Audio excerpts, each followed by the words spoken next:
A boy reincarnates as a noble in the world of his favorite video game with the most overpowered abilities, but his family exiles him and replaces him with a thick goth girl. This is the story of Elymas, a boy who died in his own world and was reincarnated without any memories as a character in a video game where your class defines your standing in society. There exists a class known as the Heavy Knight, a defense-focused role, essentially a tank, meant to draw enemy attacks toward itself during battle in order to protect its allies. Compared to other defensive classes, though, it isn't very versatile, since its weak offensive skills make leveling up difficult.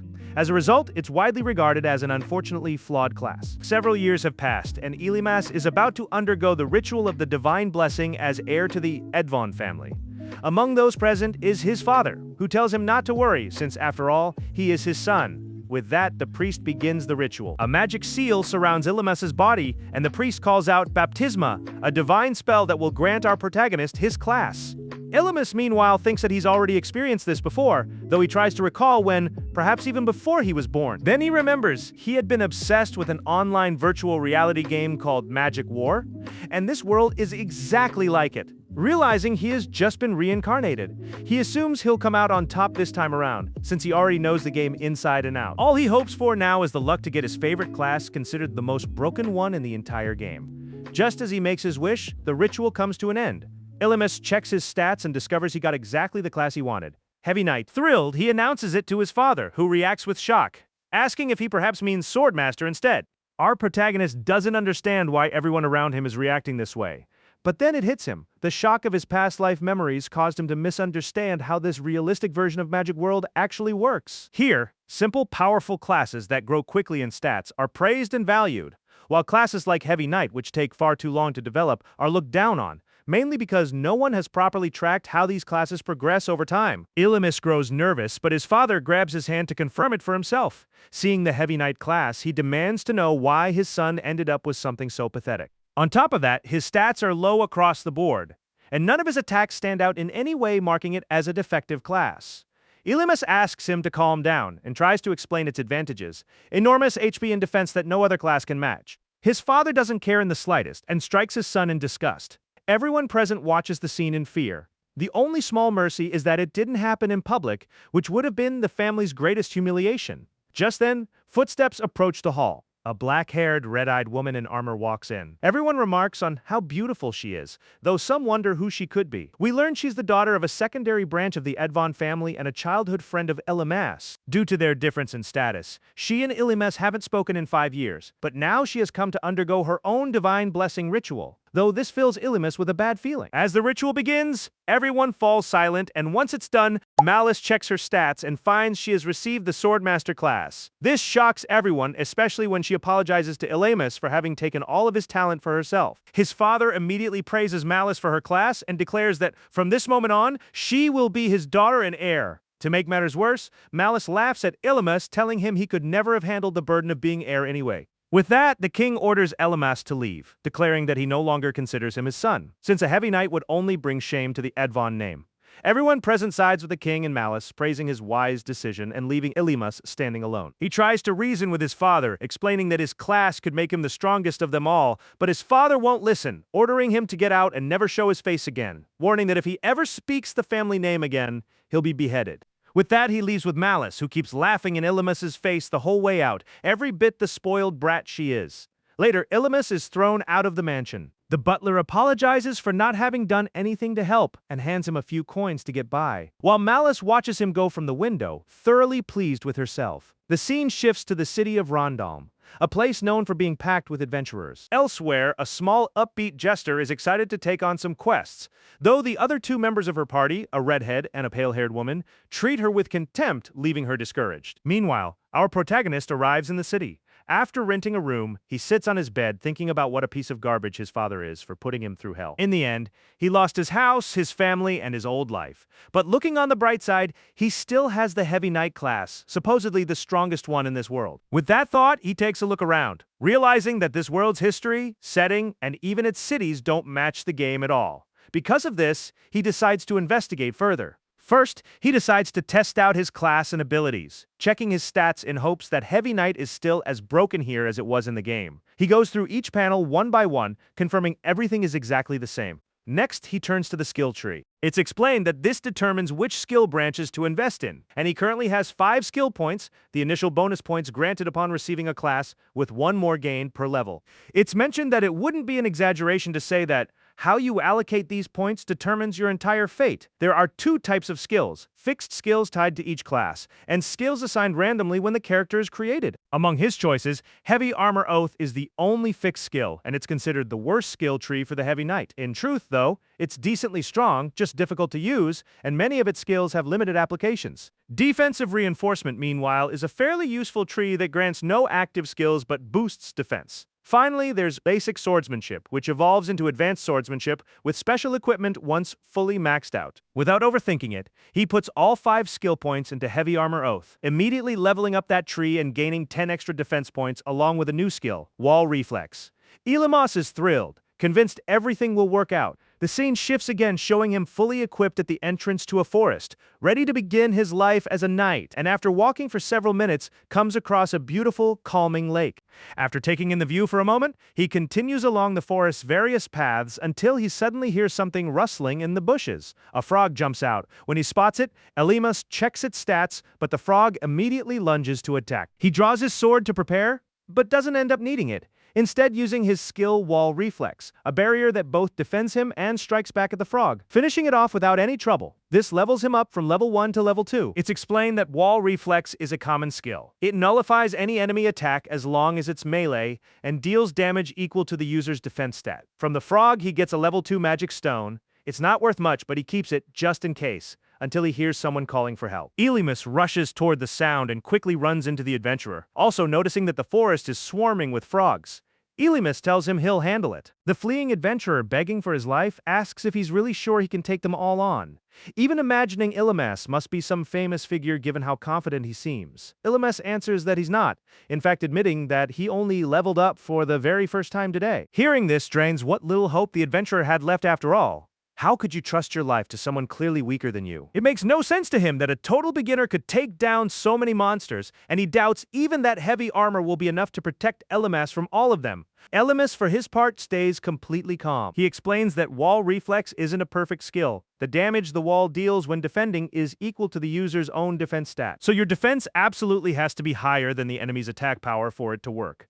Otherwise, the wall's effect won't trigger, and you'll be left exposed. He notes that Wall Reflex can be unreliable and dangerous against very powerful or unfamiliar enemies. But since he's a reincarnator from the game, he already knows every creature in it. Remarkably, Wall Reflex cancels out the attacks of frog after frog, taking them down one by one. It turns out that thanks to his game knowledge, he had prepared in advance, boosting his defense through gear and tree bonuses, allowing him to now take on dozens of frogs at once. All of them fall before his powerful wall, leaving the adventurer stunned, unable to believe what he's seeing. He asks how Elimus managed to defeat so many frogs, and just who exactly he is. Elimus starts to answer with his name, but stops himself before giving his family name, remembering the warning that speaking it again would cost him his head. So instead, he simply says his name is Elimus, the Heavy Knight. The instant every frog vanishes, Elimus's level jumps from 0 to 8, and he also earns the title of Unshakable. Checking his stats, he confirms the system works just like the one in Magic World. The adventurer he had rescued introduces himself as Aris and shares his story. He'd been told that if he couldn't reach level 3 on his own, no party would accept him. So he's deeply grateful for the help. Elimus brushes off the thanks, since he leveled up too, though he does intend to keep the magic stones for himself, which Aris is fine with. Aris then asks if Elimas would consider forming a party with him, since both of them are low level, and nobody wants to trust them with solo missions. Aris's own defense-oriented class, making him even less desirable as a partner. This brings back memories of how he reacted upon learning Elimus's class, but Aris sees him as amazing, and is confident they'd make a great team, promising to change everyone else's minds too. Still, Elimus would rather continue alone. Aris doesn't quite understand this, since it's obvious that a defense class would make solo leveling nearly impossible. Elimus doesn't really listen though. He apologizes and admits Aris has a point. He explains that defensive classes tend to shine by drawing enemy attacks and shielding allies, but dragging a group along means splitting experience, something that doesn't suit him, since he also wants to collect items, skills, and titles. Besides, he has no time to waste babysitting anyone. With that, Elymas continues on his way while Aris tries to talk him into changing his mind, only to be ignored until Elymas suddenly stops and turns around. A confused Aris looks up and notices something strange lurking above them.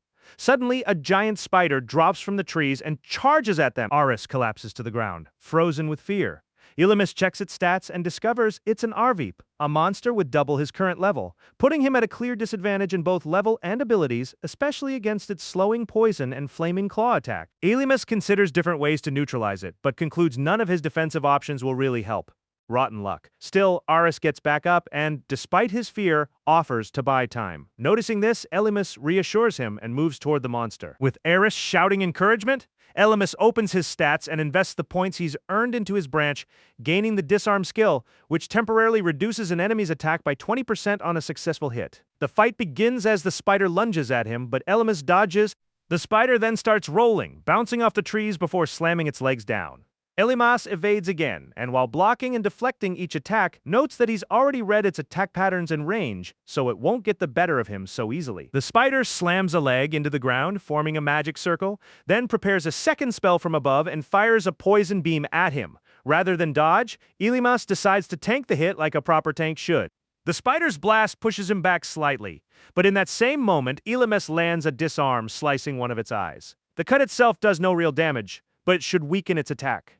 Enraged, the spider readies its flaming claw strike. Aris screams for Elymas to dodge, but it's too late. Elymas stands completely still and takes the hit head-on. Aris watches in despair, certain it's over. But as the smoke clears, Elymas walks out completely unscathed. He explains that the poison beam cost the spider 7 mana points, the flaming claw another 5, leaving it with only 4 mana remaining, meaning it can now only fight in melee. It tries to attack, but Elymas lands a second disarm, cutting it again and reducing its attack by 40% total. Meanwhile, his unshakable trait boosts his defense by 10% for holding his ground, evening the odds further. Despite the steep level gap at the start, Elymas overcame it through pure knowledge and strategy. His next move is to create distance, plant himself firmly, wait for the spider to attack, and use Wall Reflect to secure the win. Having defeated it, his level jumps from 8 to 12. The system informs him he can't add more points to Heavy Armor Oath. For now, though, it automatically levels up to 15, granting him the Repel skill. With that, he's finally unlocked all of his basic skills, which makes one wonder just how strong his ultimate will be. Aris again asks just what exactly Elymas is, having just watched him solo a spider that outclassed him. Unfortunately, poor Elymas ends up poisoned from the fight, so Aris helps him back to the city. Once there, the two part ways. Elymas goes to rest, but nightmares of his father plague him, and he wakes up remembering how Malice once looked down on him. The next day, Elymas heads to the Rondalm Adventurers Guild to register as an adventurer. Inside, we see him getting in line to sign up, with other adventurers nearby overhearing him. One of them laughs upon learning he's a heavy knight, but Elymas ignores it. Once his registration is complete, it's explained that there are 7 adventurer ranks, from F up to S, and reaching dungeon-eligible status requires rank E. It's also explained that his rank limits how many points he can invest into his class branch, so he plans to rank up as quickly as possible. The other adventurers laugh, assuming he's looking for a party. The receptionist, a bit awkwardly, explains that not many groups are looking for a squire, so it might take some time to find him one. Elymas reassures her and pulls out a magic bag, asking to exchange his magic stones. Seeing the sheer quantity and rarity of the stones, everyone in the guild is stunned. Quickly assuming he must be cheating, somehow Elymas simply ignores them, and with funds now secured for his new adventuring life, he feels ready to begin. First, he asks the receptionist if there are any rank-up quests available, and she hesitantly confirms there are. The scene shifts to a cemetery where a group of adventurers has gathered, Elymas among them, along with an old bearded man who, upon seeing him, questions whether he really beat an Arveep and decides to teach him a lesson that night. Elymas, overhearing everything, stays silent, holding back laughter and thinking he really can't seem to catch a break. Elymas explains that an assault mission is a rare chance to rank up, and he's simply grateful to be allowed to help. That's good enough for the old man, Gauton, who gets everyone moving. The hat-wearing mage, Till, uses his detection magic to scan the area for creatures and reports a horde of 30 enemies, hoping this skill will finally earn him his promotion to rank E. He then turns to Elymas, mentioning that his behavior has sparked several rumors around the guild. Elymas listens, but only to analyze Till's class. Till is a red mage with solid physical stats, capable of learning both offensive and healing spells. Till laments Elymas's class choice, to which Elymas replies that he's proud of what he is, making Till visibly uncomfortable. Yeah, they don't know yet. Illimus adds that red mages are notoriously hard to manage. They seem capable of everything, but back in the game they were heavily overshadowed. Naturally, though, people in this world tend to prefer easier, more straightforward classes. After this, Gauten runs through the mission briefing. The horde of undead is led by a necrophage head. Since Gauten is rank D, he'll handle it personally, but everyone else needs to watch their own backs. This worries the group, since the head is around level 30 and its breath can revive corpses, though Gauten himself is around level 40, so he should win. Still, rookies who might panic under a leader who won't be watching over them could be a real problem, putting their overall survival odds at around 80%. Because of this, Elymas asks Gauten for clearer instructions. Since they can't just blindly trust the mission report, if something unexpected happens, it'll already be too late. Gauten bristles at being told what to do, but Elymas speaks for the whole group, saying they don't trust their own low levels and need guidance. Grumbling, the bald man agrees at that point, though the blonde guy steps in and tells Elymas that only broken, defective classes like his actually need that kind of handholding. The other adventurers stay quiet, but murmur among themselves that they needed the instructions too, right? As that guy is mocking Elymas, both he and Gauten notice something off. Sure enough, the undead begin to emerge, and mid-sentence Gauten shouts for everyone to get up and clear a path alongside Paul. Meanwhile, Elymas studies the situation and the giant monster, ordering the other adventurers to handle the head's undead followers.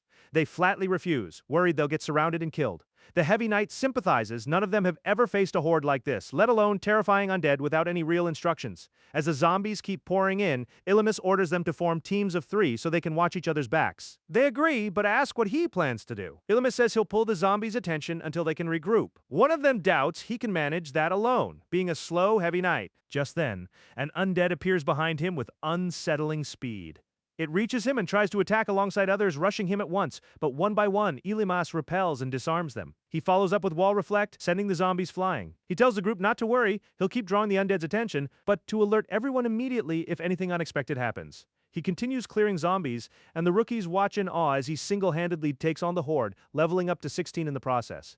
Confident in his use of repel, Elymas finds fighting them highly efficient. Checking his stats confirms how fast he's leveling, and his skill is so impressive that the rookies end up more afraid of him than of the zombies themselves. Inspired, the rookies start fighting too and clear out most of the horde. They ask Elymas if they should go help Gauten, but he's not that reckless. He knows the head is far above their level and trusts Gauten to handle it. Cutting to Gauten's fight, the head can only fight in melee, and Gauten sweeps it across the cemetery before landing a solid axe strike. The head crumples to the ground, then lets out a scream that raises more undead. Gauten orders Till and Paul to draw the zombies' attention, but they hesitate like cowards, though their fear is really about getting caught up in Gauten's fight. Meanwhile, Gauten dodges an attack from the head, then rushes in and uses Rockbreaker on it, making the creature writhe in pain. Elymas checks its stats and realizes just one more hit should finish it off, but the zombies start closing in around Gauten. One of the adventurers asks if they should attack the zombies, and Elymas says no. Right then, they watch the head devour the zombies indiscriminately. Checking stats again, Elymas sees the monster's health regenerating, realizing it has a corpse consumption skill. Extremely rare for a necrophage head, but something feels off since it shouldn't need to eat that many undead just to heal. At that moment, the head rises and unleashes a powerful roar. Seeing Gauten charge in for the attack, Elymas screams for him to back off, but the ponytailed old man doesn't listen. Just as he's about to reach the head, it releases a burst of energy, its body growing more muscular, signaling its evolution from necrophage head into a maddened head. Yeah, things just got a lot worse. Everyone is stunned, while Elymas scrambles to figure out what to do. It's explained that evolution is a rare phenomenon that occurs under specific conditions, mainly involving monsters, awakening dormant abilities, and transforming into new species to escape dangerous situations. Something practically unheard of in Magic World. So all Elymas can conclude is that they got extremely unlucky. Realizing the danger, he shouts for Gauten to get clear, but the old man doesn't have time, and takes the monster's breath attack head-on. Seeing this, Elymas orders Till to distract the creature. Till freezes in terror, protesting that attacking it will get him killed. Elymas reminds him that if Gauten falls, they're all finished, right? Then Gauten takes a massive hit that sends him flying, and the paralysis from the breath attack intensifies. Pinned to the ground and unable to move, he watches the monster close in, preparing to finish him off. Before it can land the blow, Elymas rushes in and blocks the attack. Ordering Till to get Gauten and cure his paralysis, Till shouts back that he can't. Instead of unlocking that skill, he chose to upgrade his attack power. Elymas is understandably disappointed by Till's garbage build, but tells him to get Gauten somewhere safe to heal, regardless. With that handled, Elymas starts studying the monster and its abilities, concluding he just needs to hold out until Gauten can rejoin the fight. Without hesitation, he draws the monster's attention and readies himself. The other adventurers watch in disbelief, since he's still technically just a rank F adventurer. One of them, assuming he's doomed, tells the others they need to run. Back with Elymas, hearing them flee actually relieves him, since now he won't have to protect anyone else. At that moment, the head lets out another powerful roar, reminding Elymas that a single mistake here means death. The head bulks up further and swings a fist at him. He dodges with a jump, retreats, then sprints off across the cemetery, the head chasing immediately behind. It stops abruptly when he vanishes from sight. Scanning the cemetery, it sees no one, but Elymas is sprinting behind the gravestones. The head tracks him with its eyes, refusing to lose sight of him. Elymas throws a rock as a distraction. The head turns toward the noise, and he darts out to strike from behind. The head reacts instantly and swings at him. He barely escapes with a jump and readies his guard, but the head has vanished again. He scans around, focusing to locate it, only for it to burst up from the ground right behind him. He turns just in time, but this time the head connects, sending him bouncing across the ground and crashing through several gravestones. Everyone watching admits the level gap is genuinely terrifying. Elymas drops to his knees, propping himself up with his sword. Under any other circumstances, he'd have avoided this fight entirely. But now, he has to take the risk to win and survive, and despite the fear, the thrill of pushing his limits actually excites him. Getting back up, he immediately charges forward, cracking the ground beneath him. One adventurer wonders aloud whether a heavy knight could possibly keep pace with a monster like this. His companion calls it ridiculous, certain the miracle will end sooner or later. Elymas attacks and dodges but can't land a real hit. More than anyone, he knows the head could land a devastating blow at any moment, and he needs to counter before that happens. With that in mind, he dumps all his points into leveling up basic swordsmanship to level 5, unlocking Precision Strike, a skill that lets him land a heavy blow against high defense targets. The fight resumes. The head attacks, but he guards with Repel, closes the distance, dodges around behind it, and lands a Precision Strike straight across its back. Everyone watches, stunned, as Elymas gauges the outcome and notices the monster growing even more enraged. He explains that Precision Strike trades sword range for raw damage, which is why it's usually considered a weak skill, but for a high defense, low damage class like his, it's actually quite useful, though still not enough to take this creature down alone. He keeps attacking and repelling as the head grows increasingly feral. But that's where his turn ends, because Gauten, having healed up, reappears and finishes the head off with his Dragon Slayer slash. The adventurers cheer the victory, while Elymas sighs in relief, jumping 7 levels in the process. Gauten, for his part, reflects on how unusual it is to see a rank F adventurer survive a monster of that caliber. Elymas thanks Gauten for saving them, but the old man stays quiet for a moment before apologizing for his own incompetence. As thanks, he offers Elymas the monster's entire drop.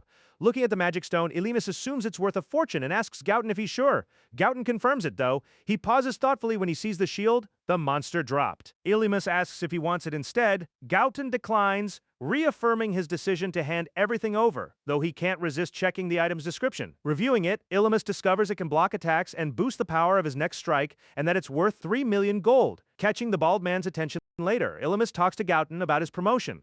The old man reassures him, promising he'll tell the guild to rank him up, and that anyone who objects will get a good beating. Yeah, this old man doesn't mess around. At that point, Till approaches, asking about his own promotion.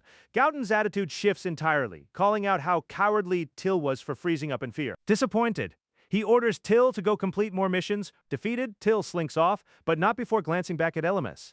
Dawn breaks, and the group heads back to the city and the guild. The receptionist hands out the mission rewards. First a bag containing 130,000 gold, then another with 200,000 for the 10 magic stones, and finally an additional 600,000 coins for the stone from the evolved necrophage head. Seeing that total, the other adventurers are floored. The old man laughs, congratulating Elymas on such a haul. Hearing this, the other adventurers start questioning whether the heavy knight somehow cheated. Even the receptionist asks Gauten to confirm everything's legitimate. Elymas simply ignores the comments, but Gauten loses his patience, slamming the table and shouting at everyone, demanding to know if they're questioning his judgment on approving the promotion. Afterward, they leave the guild, and Elymas thanks Gauten for all his support. The old man accepts the thanks and heads off without much else to say, now free. Elymas considers what to do next now that he's reached rank E. He could head into dungeons to earn more gold, but notes that Wall Reflect scales with defense and is really only strong early on. So for now, he should focus on leveling up. But if he truly wants to become strong, he needs to track down the grimoire known as Fang of Latent Madness. Grimoires help unlock powerful skills, but are notoriously hard to find, though well worth the effort. If he could combine his heavy armor oath with that grimoire, both would max out his defensive class, transforming the heavy knight from a mere shield into a human weapon. That grimoire, Fang of Latent Madness, is the key to unlocking his class's full potential. As Elymas continues on his way, he begins searching the city for his grimoire,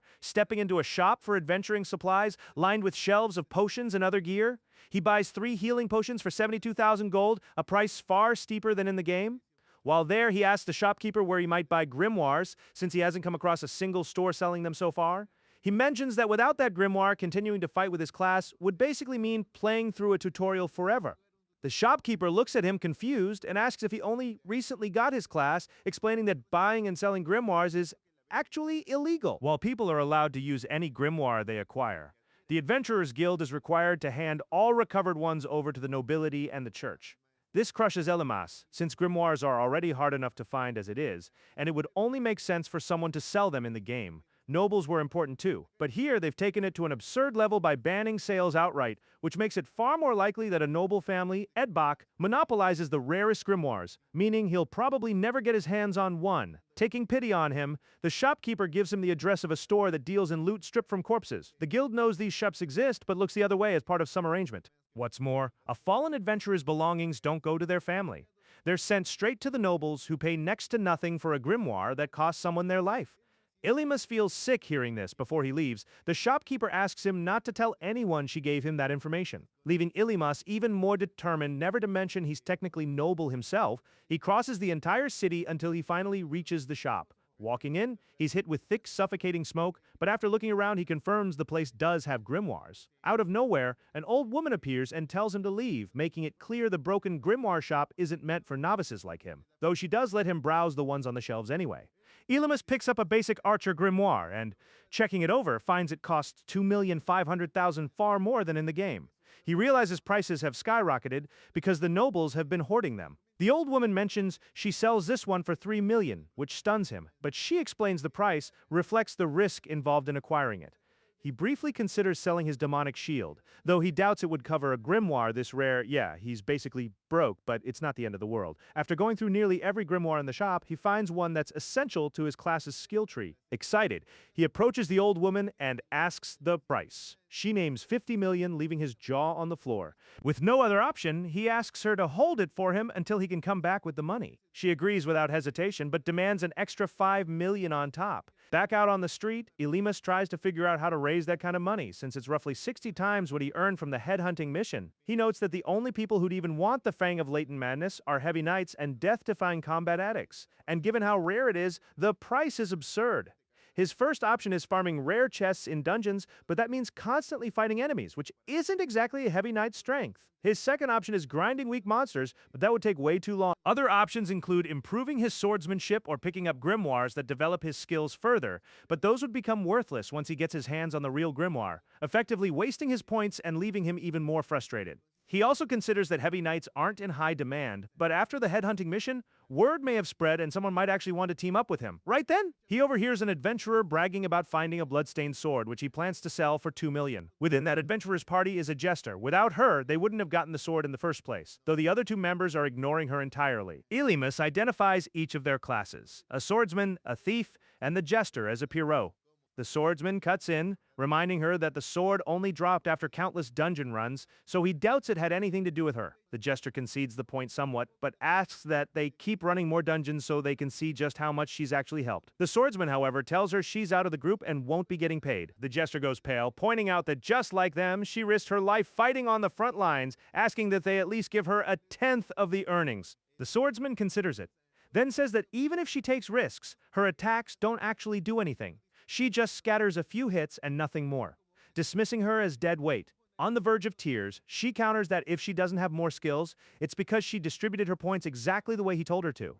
She asks if he doesn't think it's a little cruel to say that now, after they've made money off the loot. The swordsman steps closer and coldly tells her that her only real problem is dragging down his share with how useless she is. He adds that his suggestions were just that, suggestions. He never forced her to allocate her skill points that way, so he can't believe she's now demanding payment for contributing nothing. Ilimas, listening closely, notes that bad builds and arguments like this were common back in Magic World, since even if you allocated skill points to support your party, any changes down the line could make those choices meaningless. At that point, Klein throws 100,000 coins at her and tells her to get lost, saying he doesn't want to look at someone so pathetic anymore. Despite everything, the Pierrot apologizes to them, but he doesn't accept it, simply wishing her luck finding her next group. Having overheard the whole exchange, Ilimas starts wondering about the skill tree the Pierrot had been building. He recalls her mentioning that her skills were what let them get that blood-stained sword in the first place. Thinking it over more seriously, he wonders if she might actually have the exact tree he suspects. Because if so, it would be absurdly overpowered. Realizing this, he chases after the Pierrot and with an unmistakably creepy grin,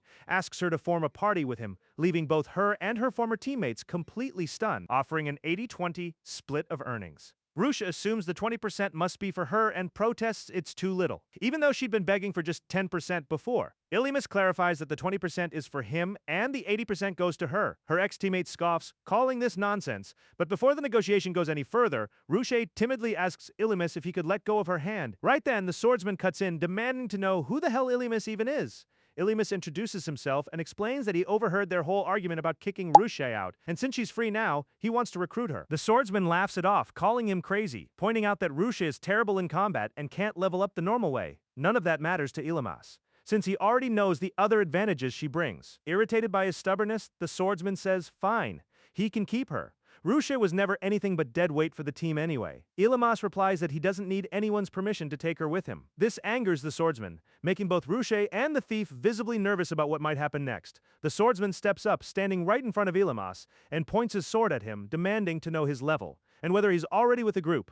Ilimas answers firmly, a level 23, rank E heavy knight, no group. Given that level, the swordsman assumes Ilimas must have real experience, which should mean he already knows exactly how useless Rusha is, especially at only level 13. Ilimas repeats that he doesn't care.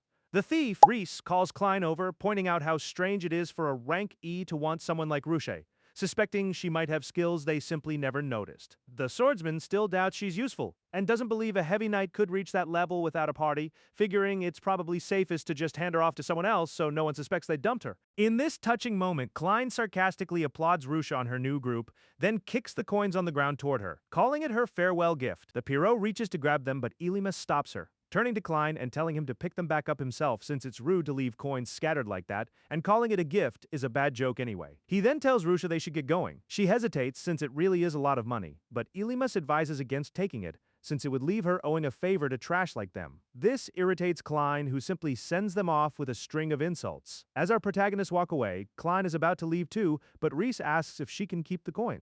Klein immediately spins around, scoops every single one back up, and shouts that they're his. After all this, Ilimas and Rusha head to a restaurant there. The Pierrot takes the opportunity to thank him again, and asks whether the real reason he defended her was because he'd fallen for her. She admits she's been thinking it over, and after a while concluded he must have fallen for her at first sight, since she can't think of any other reason someone so strong would take interest in her. Caught up in her own fantasy about their possible romance, she suggests they could start off as friends and take things further. From there, Ilimas cuts her off, asking bluntly whether she has the Great Fortune's skill tree. This leaves the Pierrot completely confused. Unsure how to respond, the scene shifts to the forest. Ilimas explains that in Magic World, dungeons are the nightmares of Alxeres, the sleeping god of creation, a being who spent an eternity creating countless gods and worlds out of nothing, but eventually lost his mind and was sealed away by the very gods he'd created. Ever since, his nightmares have bled into reality, forming portals that spawn monsters and other aberrant creatures. While Rusha is still processing all this, they arrive at a dungeon entrance, and she grows visibly nervous. She pulls up her stats and asks if he really wants her in his group. Being honest, she asks him to drop her as soon as possible, not wanting to build up false hope only to end up disappointing him, showing off her dice thrust skill. She admits she can't even land the maximum bonus on her attacks, regretting not choosing reckless acrobatics or investing points into offensive reinforcement instead. Ilimas tells her it's not an issue. He repeats that he needs her specifically. Nervous, Rusha asks what he even means, since she's terrible at reading between the lines, and won't understand unless he spells it out. So he does. They're going to earn 30 million gold, and he's going to get her all the way up to level 30, which only confuses her further. With that, they step onto the dungeon portal and are transported elsewhere. The recommended level for this dungeon is 50, but Ilimas already knows exactly which monsters they'll run into as they progress. He explains they won't be putting themselves in any real danger. They'll simply work through the early floors until they've leveled up enough. The plan is for Ilimas to draw the monster's attention while Rusha attacks from range with her iron-piercing knife. Trying not to second-guess herself, she accepts the fairly expensive knife Ilimas buys her, worth 550,000 gold on the market, boosting attack by +3, with the added effect of reducing enemy defense by 15% on hit. Feeling confident now, Rusha resolves to do whatever it takes so Ilimas won't regret bringing her along. As they push forward, Ilimas spots something plush looking slowly approaching in the distance, a patched-up bear level 20 with 41 HP and 17 magic. Rusha says it looks huggable, but seeing its level kills that urge instantly. Ilimas notes Rusha can probably survive 2 hits, but a critical hit could kill her, though he could interrupt the attack by breaking its balance beforehand. She asks how he knows so much about this and whether he just really likes bears. He answers, somewhat pained, that that's not it at all. The fight begins. He'll handle blocking its attacks while Roosh strikes its blind spots, though she needs to stay alert for its claws and fangs. With that laid out, they get into position. LMS uses Shadow Grip to pin the bear in place. Roosh moves in, not quite registering the danger, feeling a little sorry for it, right as the bear suddenly transforms and lunges at Elimas. He neutralizes it with ease and tells her to finish the job. Roosh goes all out and takes the monster down, but panics when it doesn't drop anything, immediately worried she'll get kicked out of the group. Ilimas reassures her, explaining they only killed it for the experience and that they'll be doing plenty more of that. Right on cue, another cuddly little bear appears, and they continue exploring. After a few more bears, two of them drop Bear Shield. Overjoyed, Roosh asks if he's glad he brought her along. Elimus says yes and tells her they'll take the shields, though privately, he can't help but find the drop rate unusually high, since loot like that doesn't normally show up so often. Then he remembers her special cat's paw skill boosts luck by 500%, so it's not entirely out of the question. Still, he can't believe how oblivious Klein must have been not to notice that the whole time, assuming he'd just gotten used to an unusually high drop rate. Once again, Roosh asks if she's actually helping. Elimas confirms she is, and thanks her for teaming up with him. She asks if he wants more bear shields that badly, since they could grab 8 more if so. Elimas calms her down, saying she's already leveled up plenty. Checking her stats, Roosh sees she's reached level 20. Elimas congratulates her and tells her their next target is hunting a golden frog. Roosh is left pondering just how lofty Elimas's goal sounds, while he explains that frogs were the very first monsters he took down after he was exiled. Frogs are the most common monsters around, making them extremely weak and among the most well-known creatures in Magic World. Plenty of variants exist, but their real target is the golden one, given where they're at. For now, they'll just farm whatever this dungeon offers. Even though the golden frog is notoriously hard to find, the time spent hunting it is worth it, since it usually drops incredibly valuable items. Another advantage is that its attack and magic stats are extremely low despite its high level, and to make things even easier, it has no offensive skills whatsoever, meaning it can't fight back at all. In other words, it's essentially defenseless in combat, if not outright unable to fight. Even so, the experience and loot it drops are valuable enough that this monster is truly one of a kind. Ilimes also mentions there are several special monsters similar to this frog that players affectionately nicknamed Golden Toads back in Magic World. For a lot of players, hunting them down was actually one of the most fun parts of the game. For Ilimes specifically, tracking one down should be fairly easy, since they tend to appear on the mid-level floors of the Angel's toy box, and he already knows every monster that can spawn on this floor. Roosh interrupts to mention she's also heard of golden frogs, including a rumor that a single one could set someone up for life. She heard this in an adventurer's bar along with something else, that they're nearly impossible to catch because of how fast they flee, and that even if you manage to hit one, it doesn't seem to take any damage at all. Sometimes people chase them from a distance, only to end up surrounded by other monsters instead. So it's likely plenty of adventurers have died trying to hunt them. Hearing this, LMS is reminded of something important. This world isn't like the game. If someone dies here, they don't respawn.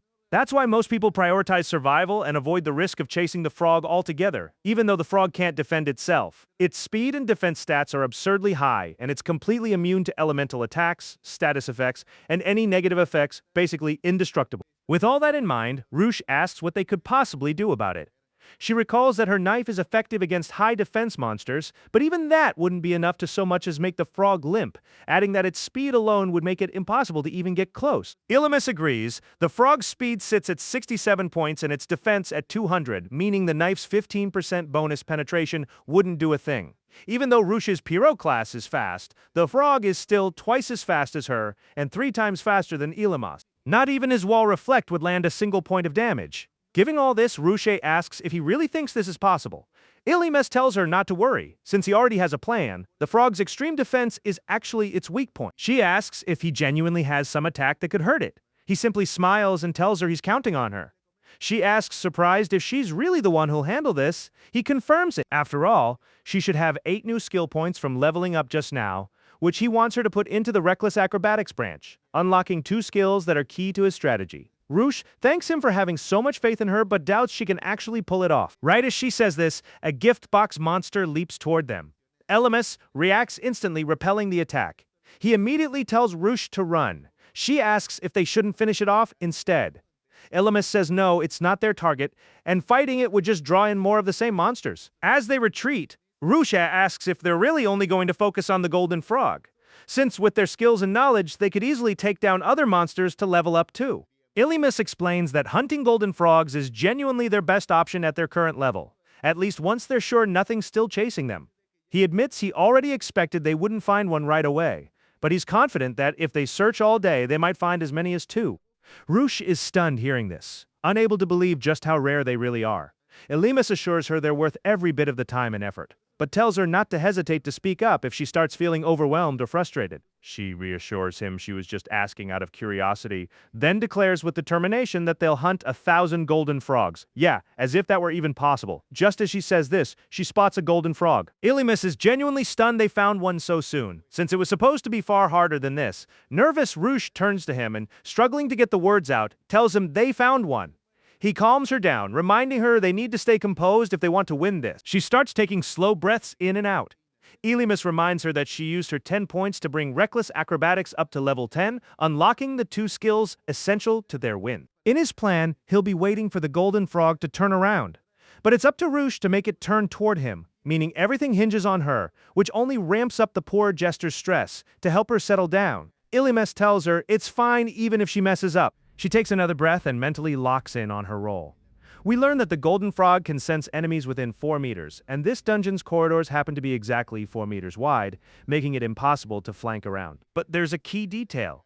The frog can only detect you if you're walking on the ground. This is where Roosh comes in. Using her acrobatic footwork, she's able to run along the walls and ceiling, dropping down from above to land right in front of the frog. Startled, it tries to flee forward, but Roosh blocks its path with duplicate illusion, summoning 4 clones of herself. Since the corridor is narrow, the frog has nowhere to run and can't handle facing 4 opponents at once. While the frog is technically immune to blindness or hallucination effects, duplicate illusion slips past that immunity. Since it doesn't directly affect the frog itself, it just confuses it, making it unable to tell which one is real. This exposes the frog's true weak point, cowardice, and it's exactly what makes Illimus's shadow grip work against it. But everything hinges on whether he can actually land it, given his low speed. His shadow only extends 50 centimeters, so to gain an edge, he pulls out a magic stone he got when buying Roosh's knife, which emits an intense light that stretches both their shadows, letting Illimus successfully pin the frog down. Roosh celebrates that they caught it, but immediately wonders how they're supposed to kill it. Illimus answers, critical hits, a perfect strike that deals nearly double normal damage and ignores 50% of the enemy's defense. Roosh assumes this means just attacking repeatedly until a critical lands, but her own hits don't do much damage, reassuring her again that he's counting on her. Illimus explains that landing critical hits requires both skill and luck, and right now he can't attempt any himself since he's stuck holding the frog in place. Roosh points out she hasn't landed a critical hit either. Illimus acknowledges that would be true with normal attacks, but she now has her signature skill, Dice Thrust. Hearing this, Roosh is reminded of Klein's dismissive words, which stings a little. To break it down further, Dice Thrust is, appropriately, a thrusting-type skill where a 6-sided die is rolled, granting an additional effect depending on the result. Remembering exactly how it works, both Roosh and Illimus get fired up, confident they can land a critical hit. As Roosh rolls the dice, Illimus explains that landing a 6 would multiply her attack by 1.3, guaranteeing a critical hit, bringing the total damage multiplier to 1.95 times normal. On top of that, the knife's 15% penetration stacks with the 50% penetration from the critical hit itself, meaning a roll of 6 would multiply her attack by 1.95 while reaching 65% total penetration. Despite all this, Roosh still questions whether it'll actually work. Illimus tells her that even a skill that only shines in very specific situations or takes time to prove its worth is never truly useless, and advises her not to let other people's opinions get to her. With that, he asks her to lend him her strength so they can keep moving forward as adventurers. Roosh finally makes up her mind, motivated by his words, and promises to give it everything she has so she won't let him down. With that, we watch her charge at the golden frog and use Dice Thrust, landing the maximum multiplier and scoring a critical hit. In a single strike, the frog collapses and drops its gems. Roosh freezes in disbelief, stunned that it actually worked. At the same moment, she levels up to 27. While Illimus reaches level 30, he congratulates her on taking down the frog, mentioning that experience isn't the only reward. There's also a 50% chance the monster drops an item upon death. Right then, the frog's body begins to dissolve. The two notice something unusual inside, and as Roosh steps closer to look, they see it's a weapon. A gleaming frog ornamental dagger, its description listing plus 12 attack and a market value of 17 million gold. Naturally, our protagonists erupt in excitement. thrilled that their very first kill dropped a gleaming frog ornamental dagger. Roosh stares in disbelief at the outrageously expensive item they just picked up, asking Elemis how it could possibly be worth 1.7 million.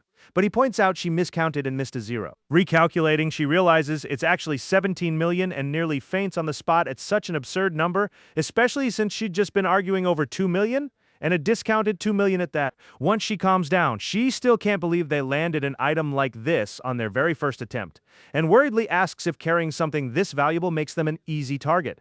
She suggests they sell it immediately and run off somewhere far away to live in peace. Elemis laughs off her plan, though he privately agrees it's probably the smart move, but before leaving he wants to hunt one more. So they spend the next 3 hours with Roosh trying to land another critical hit. Finally, after several attempts, she gets it. Elemis is thrilled to have secured a second dagger, jumping from level 30 to level 33 in the process, but Roosh seems a bit off. Elemis assumes she's just frustrated it took so long to roll a 6, but really she's still processing the fact that they now have 34 million gold. Once they've got the dagger secured, they head out. Elemis mentions they should figure out how best to use all this money for the group. Roosh agrees, still mentally tallying up their earnings. They also start thinking about redistributing skill points. She mentions that with this second frog kill, she hit level 30 and pulls up her stats for Elemis to decide for her.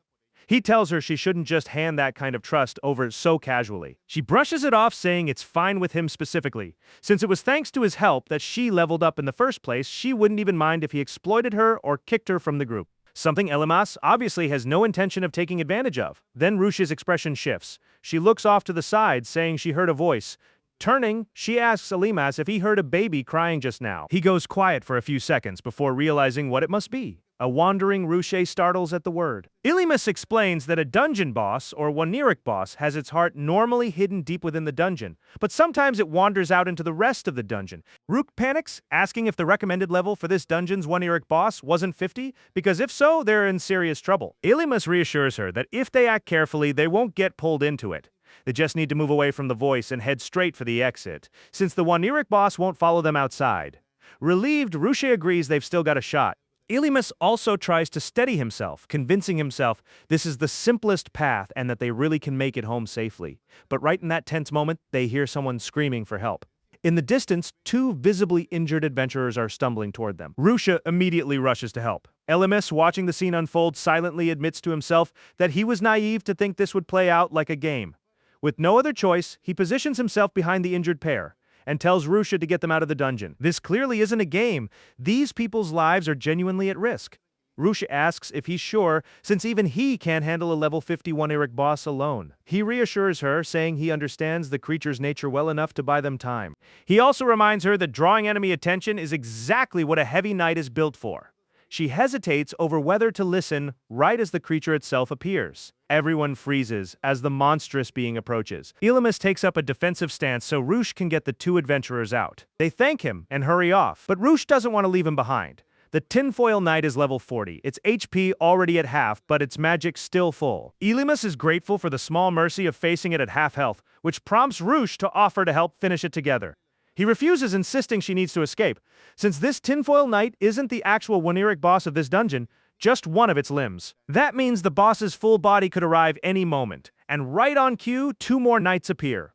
Elemis promises he'll catch up once he's bought some time, but Roosh knows 3 level 40 monsters will be too much even for him and insists on staying. With no time to argue, Elemis snaps at her to leave, since she'll only get in the way of the fight. Roosh apologizes and agrees to go, only asking that he not take too long. Left alone with the 3 monsters, he admits to himself that if it had only been these 3, he might have let the injured pair stay and help, but he couldn't risk that with an Waneric boss loose nearby, meaning what he told Roosh about bringing the injured out to escape was, in truth, a lie. A heavy knight's biggest weakness is his lack of speed. He might be able to outrun the 3 knights, since none of them attack at range, but escaping the actual Waneric boss would be impossible, given its magical attacks could easily catch him. That's when the Waneric boss itself appears, and Elemis plants his feet ready to take it down right there. This particular Waneric boss is an embryo level 50 with HP at 42 and magic at 60. For its level, those stats are surprisingly low, but the real problem with the embryo is that it's nearly impossible to damage. Its body's defense is absurdly high, and the only vulnerable point is its eye,